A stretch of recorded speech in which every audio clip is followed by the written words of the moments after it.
प्रणाम सभी को। मैं वैद्य गरिमा सैनी आज आपको थोड़ा सा रेस्पिरेटरी जो परेशानियां रहती हैं, सांस की परेशानियां, सांस लेने में दिक्कत होना, खांसी होना, जुकाम होना, तो ये जो परेशानियां रहती है रेस्पिरेशन की, इसमें जो लोग खुद से ही अपनी दवाइयाँ लेते रहते हैं और अपनी खांसी को बिगाड़ लेते हैं।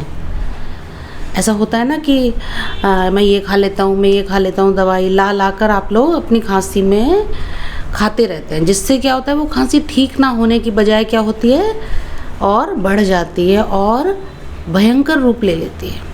ऐसा क्यों होता है?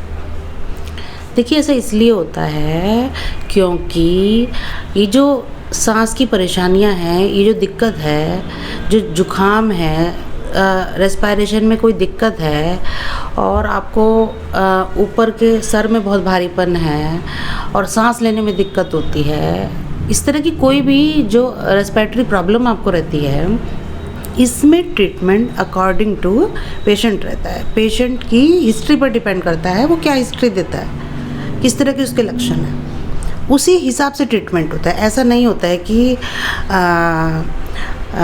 एक पर्सन के लिए भी वही ट्रीटमेंट होगा, सेकंड पर्सन के लिए भी वही होगा और 4-5 लोगों के लिए भी सेम ट्रीटमेंट होगा। ऐसा नहीं होता है। आपको ये देखना होता है पर्सन कैसा है। दुर्बल है तो अलग ट्रीटमेंट रहेगा, बलवान है तो अलग ट्रीटमेंट रहता है। दुर्बल है तो वात की प्रधानता है, ट्रीटमेंट एकदम चेंज हो जाता है। बलवान है, कफ की प्रधानता एकदम चेंज हो जाता है।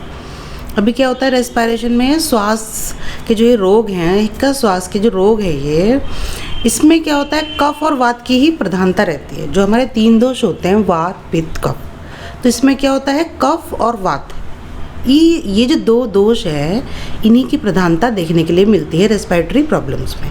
और कहाँ इसकी उत्पत्ति होती है? जहाँ पित्त का स्थान रहता है, तो पित्त के स्थान में इसकी उत्पत्ति होती है। तो ऐसा क्या होता है कि किसी को ब्लीडिंग ज़्यादा होती है तो भी रेस्पिरेटरी प्रॉब्लम हो जाती है, किसी को दाह ज़्यादा रहता है, किसी ने ठंडा गर्म एक साथ खा लिया तो प्रॉब्लम हो जाती है, किसी ने ज़्यादा एक्सरसाइज कर ली तो उसको प्रॉब्लम हो जाती है। तो रीज़न क्या है? आम ज़्यादा बन गया बॉडी में, गंदा खाना पड़ा है बॉडी में, तो ये प्रॉब्लम हो जाती है। तो रीज़न सब डिफरेंट है। क्या करने से क्या हुआ है ये हमें पता लगाना होता है हिस्ट्री में। तो कैसे फिर एक दवाई काम कर सकती है, कैसे मेडिसिन काम कर सकती है?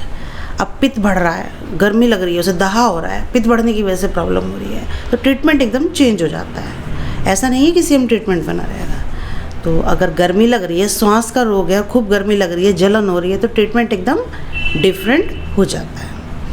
तो हिक्का श्वास जो है, मतलब ये जो रेस्पिरेटरी प्रॉब्लम्स है, इसके अलग अलग ट्रीटमेंट रहते हैं।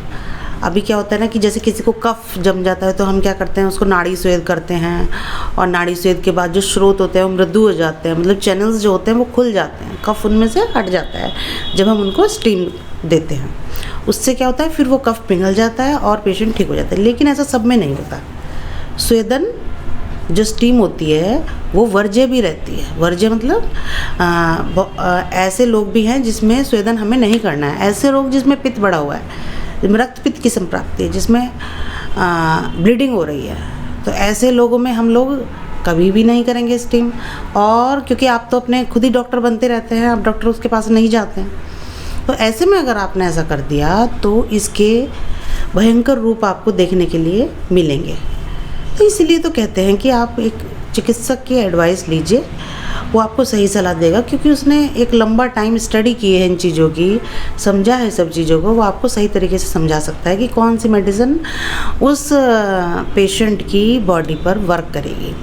तो बॉडी अलग होती है, प्रकृति अलग होती है, और जो रोग होता है उसकी भी प्रकृति अलग होती है, उसके दोष भी अलग होते हैं। वो किस दोष की वजह से पैदा होता है, किस स्थान पर वो किस दोष के स्थान पर वो चला जाता है और डिजीज़ की उत्पत्ति करता है, और किस तरह का जो है साइन सिम्टम वो पैदा करता है। तो इसलिए ज़रूरी हो जाता है अनुलोमन हो या प्रतिलोमन हो, ये पता होना चाहिए हमें। और स्निग्ध डाइट लेनी है क्या, वो तो पेशेंट को देखने से ही पता चलता है, पेशेंट की डाइट से पता चलता है कि एक कुशल चिकित्सक जो होता है वो ये पता करता है कि इसको डाइट कैसी देनी है, इसका स्निग्ध होगा या रुक्ष, इसका डाइट होगा।